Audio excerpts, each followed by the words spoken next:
Então, começamos a ler hoje o Evangelho de Mateus e lemos ele, o capítulo 1, do versículo 1 ao 25.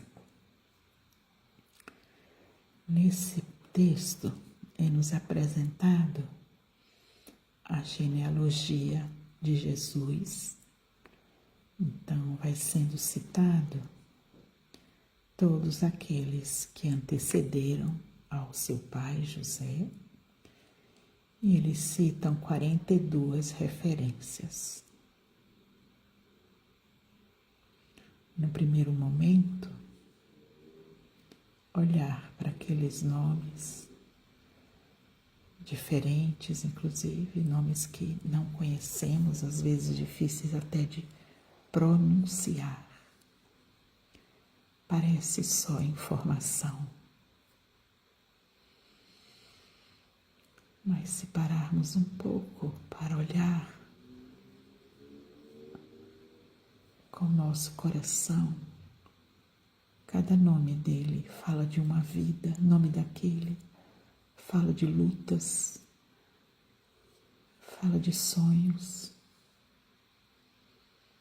falam de almas que percorreram as suas vidas em momentos específicos da vida humana. Então, por trás daqueles signos frios tem uma borbulhança de vida. E isso já é o primeiro ensinamento. Nos abrirmos para olhar o que parece frio por trás do véu,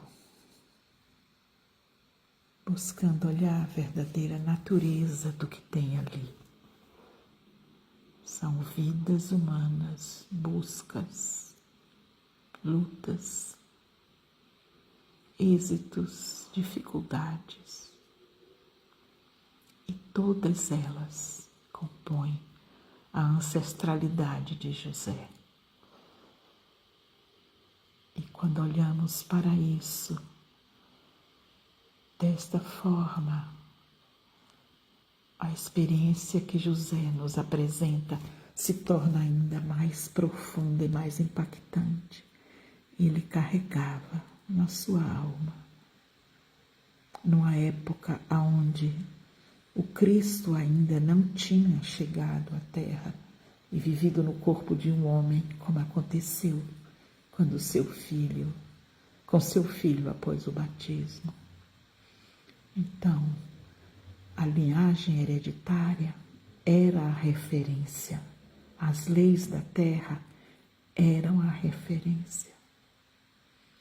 Não existia ainda presente na terra um eu que poderia escolher um caminho diferente da linhagem terrena. Se olharmos com esse olhar, o ato de José se torna algo muito profundo. Que ser é esse que conseguiu, mesmo vivendo num tempo onde o adultério era tratado com lapidação, morte por apedrejamento, que força é essa que trabalhou na alma de José de uma forma que fez ele pensar: não vou expor Maria? Que amor é esse? Capaz de superar o peso de uma linhagem de 42 gerações baseados no sangue, na hereditariedade física.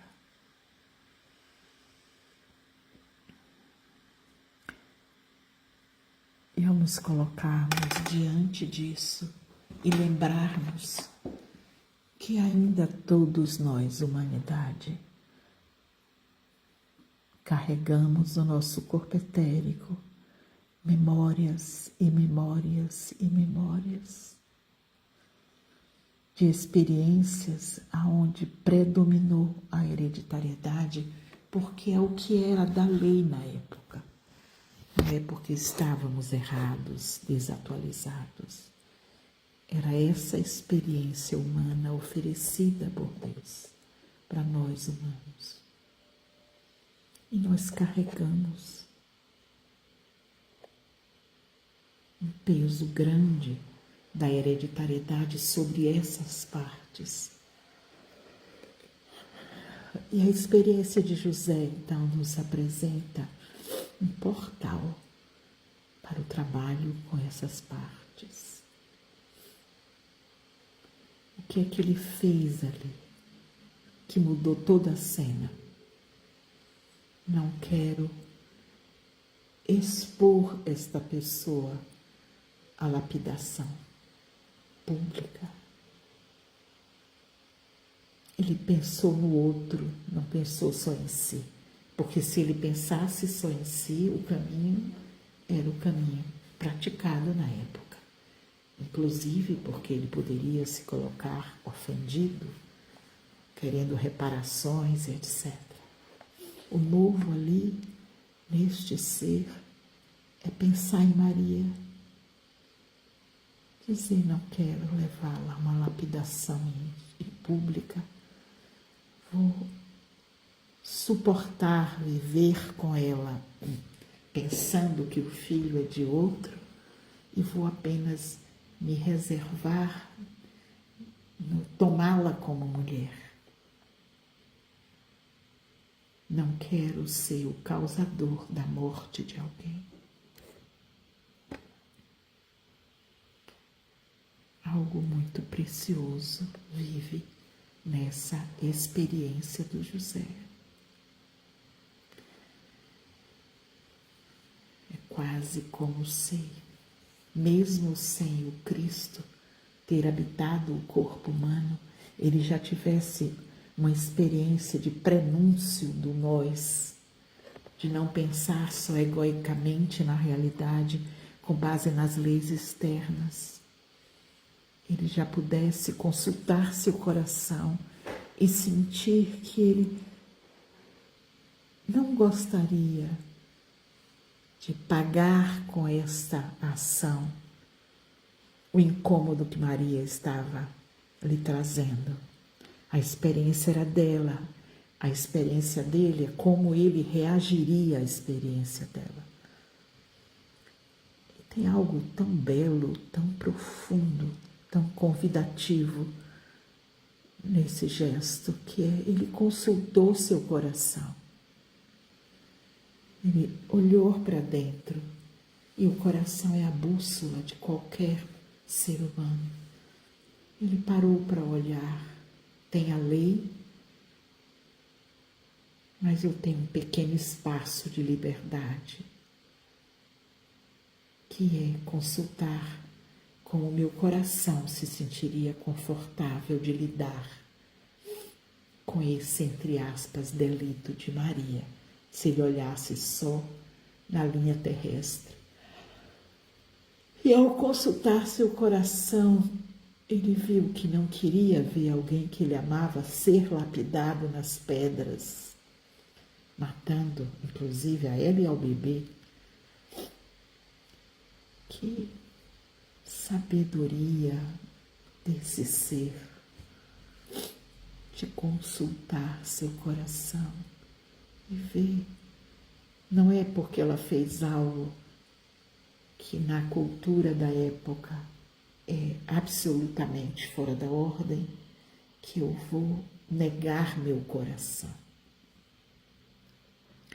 E a coragem de ouvir o coração, mesmo numa situação dessa, é algo tão inédito, porque os homens da época consultavam a lei, não seus corações. Que força é essa que animou aquele ser? E que nos chama para aprendermos a usar o nosso coração. Porque o coração é o lugar onde habita a presença de Deus em nós. Então, mesmo quando ainda não sabemos ouvir Deus falando conosco de outra forma, podemos ouvi-lo no nosso coração, se conseguirmos nos separar das leis da época e dos venenos que o nosso ego, que segue a lei à risca, poderiam colocar no nosso coração. Mas ela lhe traiu, ela lhe enganou, ela está grávida de outro homem. Então, essa preciosidade de não ouvir os venenos que o nosso ego coloca no nosso coração, mas ouvir o nosso coração na sua pureza. Eu quero matar alguém que eu amo e o filho que ela carrega na barriga. Se o meu coração diz, pensando que ela errou, com as leis da época, sem considerar que ali poderia estar acontecendo algo completamente impossível de ser compreendido naquela época, considerando que ela tinha dormido com outro homem. Mesmo assim, o que ela fez aos olhos da minha consciência terrena da época é errado. Mas eu quero errar só porque ela errou? E aí abrimos o espaço para a presença de Deus em nosso coração, falar conosco. Se ela me traiu, eu quero trair ao meu coração, me tornando vingativo, me tornando duro, frio, agressivo. José, que coisa preciosa você deixou para o nosso aprendizado.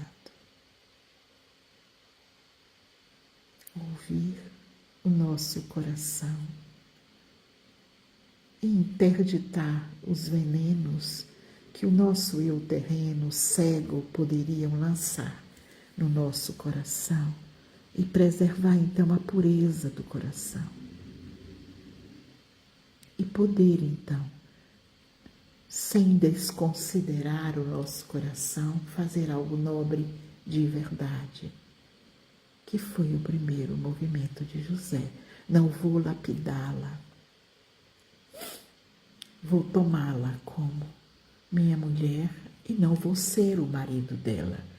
Vou ser o pai deste menino, outro segundo gesto, que na época é absolutamente inédito. Que precioso ensinamento, José. Não fazer com que o aparente ou o real erro do outro possa me levar a um erro. Ser fiel à nossa essência, ao nosso coração, à pureza daquilo que eu reconheço como a minha identidade. Senão eu estou apenas pagando um erro com outro erro. E esse segundo erro ainda é pior, porque eu estou violando a mim, não a lei externa. Estou violando a presença de Deus em mim, no meu coração. Aliás, quando fazemos isso, nem ouvimos o que o nosso coração poderia nos contar. E esse gesto de não querer ferir ao seu próprio ser interno, essa fidelidade a si, abriu a possibilidade do anjo chegar e orientá-lo. Outro precioso ensinamento. Quando somos fiéis ao que pulsa o nosso coração, quando não nos deixamos o nosso ego nos arrastar para a animalidade e mantemos a pureza da nossa criança interior,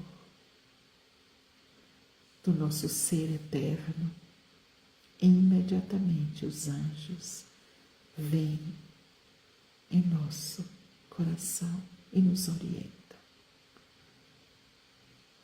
E aí vem o trabalho de José, romper os paradigmas da hereditariedade de 42 gerações.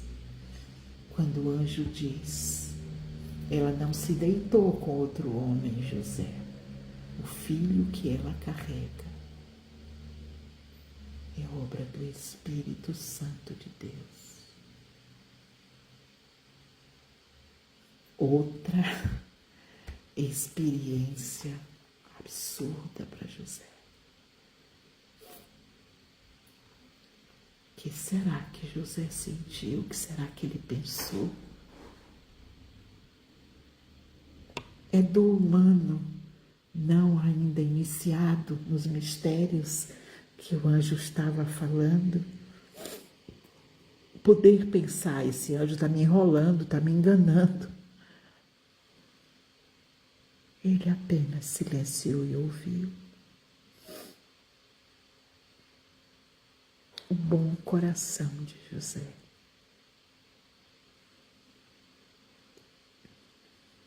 Não querer maltratar quem lhe amava. Então, o bom coração. E agora, o bom pensar de José. Não vou julgar esse anjo. Eu não sei o que ele fala. Mas eu sinto a presença dele. Então eu confio. Novamente, o bom coração de José, salvando ele de um sacrilégio, de julgar o anjo, dizer com a consciência terrestre pura, infectada pelas forças terrestres, atuantes no planeta de endurecimento, poderia dizer, é mentira, isso não existe, esse anjo está me enganando. Que coisa linda, José, você apenas ouviu e disse, não compreendo, mas confio. Então, além de não lapidá-la, receberei ela como minha esposa. Que coração lindo, José. Dai-nos, ó Pai, a possibilidade de nos abrirmos para esta pureza, para esta bondade, para esta verdade, para que possamos ser guiados pelos anjos. Porque mesmo que não compreendamos o que eles estão falando, essa bondade permite sentir o campo do amor e se deixar guiar por este campo de amor. E isso é possível para todos nós, se escolhermos ou renunciar à pequenez do meu pequeno ego cultural, que tem lei para tudo, regra para tudo. Se eu quiser avançar para o dever, para o futuro, posso até respeitar as leis, só para dar a César o que é de César, mas não me deixar internamente guiar por elas. Outro aprendizado imenso. Fazer o que é preciso fazer para respeitar o karma da época, mas não deixar com que meu coração seja regido por essas leis. Pelo contrário, abrir meu coração para que ele possa ser guiado pelo amor divino,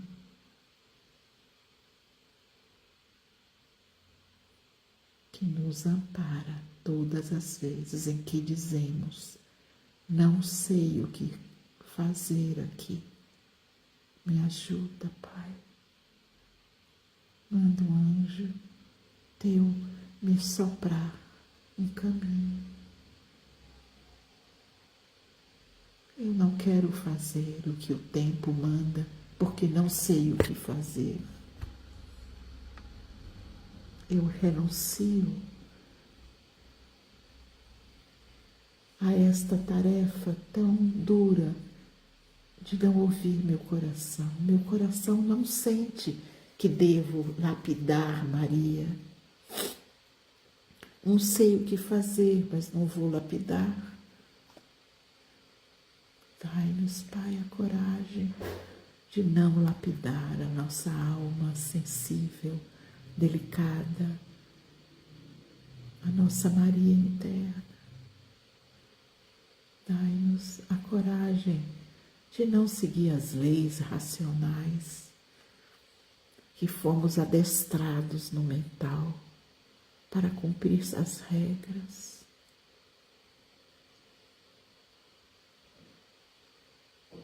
Ajuda-nos a respeitar o nosso coração que não quer mais lapidar a nossa sensibilidade.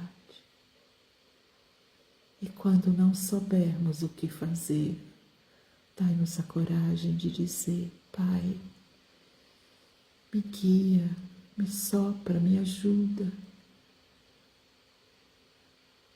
E ao fazer isso, podermos, pouco a pouco, recebermos as inspirações vindas por um amigo, por um livro, por um sonho, por uma palavra, pelo que pulsa no nosso coração, que não quer lapidar a nossa alma sensível. E ao escolhermos palmilhar esse caminho, possamos pouco a pouco construir esse caminho aonde algo chegará para suprir o nosso não saber. Precisamos apenas confiar e esperar. Se tivermos a coragem de renunciar a esse saber apressado, superficial, envelhecido, carcomido pelo tempo, de regras construídas por homens cegos, guiando cegos. Sustenta-nos, Pai, a cada um de nós que está neste planeta agora, se abrindo